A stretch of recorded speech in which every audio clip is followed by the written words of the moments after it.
hello everyone स्वागतम जनाइছো মোৰ পেজৰ এটি নতুন ভিডিঅলৈ আজি আপোনালোকে দেখিবলৈ পোৱা কাপোৰযোৰ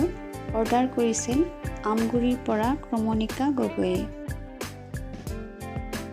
আৰু এই মেখেলা চাদৰযোৰ মই জানুৱাৰীতে পঠিয়াইছিলো গৈও পাইছে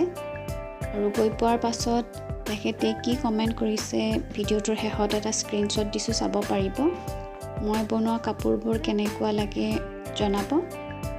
এনেকুৱা আৰু বহুত নতুন ৰঙৰ নতুন ডিজাইনৰ কাপোৰ বনাই আছো ভিডিঅবোৰ আপলোড কৰি থাকিম আগৰ ভিডিঅবোৰত আপোনালোকে মোক বহুত বেছি মৰম আৰু সাপোৰ্ট কৰিছে তাৰ বাবে আটাইকে ধন্যবাদ জনাইছো আৰু আহিবলগীয়া ভিডিঅবোৰতো মোক এনেদৰে মৰম আৰু আশীৰ্বাদ কৰিব বুলি আশা ৰাখিছো